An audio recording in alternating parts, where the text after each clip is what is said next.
Hi everybody, and welcome to the American Carp Society's very first instructional fly tying video.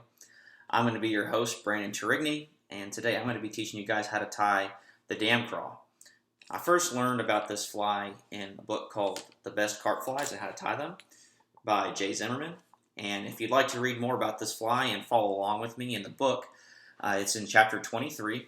And if you don't have the book, I would highly recommend it. It's got over 20 different fly patterns specific to carp, teaches you how to tie them, gives you a little bit about their history, and the materials you'll need to buy to tie the fly. So I would highly recommend that book.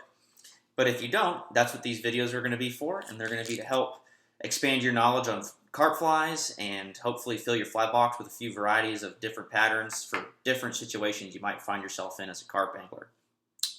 To get started today, first things first, you're going to need is some thread. And I'm choosing to use today this Vivus 100 denier black thread.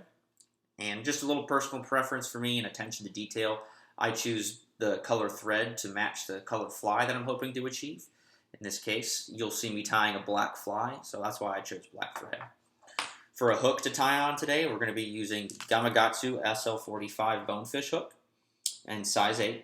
Now they do make this hook in a size 6 if you would like a fly that's a little bit larger than the one that I'll be tying today. For weight, I'm going to be choosing to use these orange medium-sized bead chain eyes.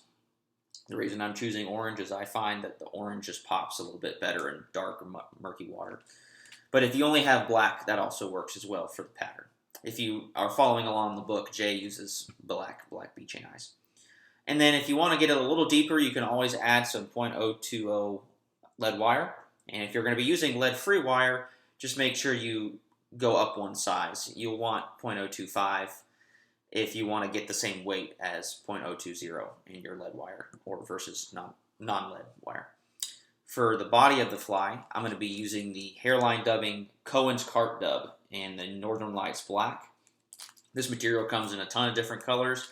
So if you're hoping to get a different color out of your fly, I think there's over a dozen different pattern colors you can choose from in this. So don't sweat it if you don't want to tie a black fly like me today.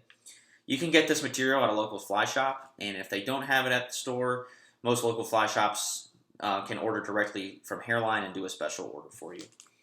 And in addition to that, we're going to be using the Grizzly Marabou burnt orange feather for the tail and the wings of this fly. And last but not least, for some added movement, we're going to be using the micro silly legs, also from Hairline. And today I chose to use the fluorescent green and fluorescent orange colors to go with the fly.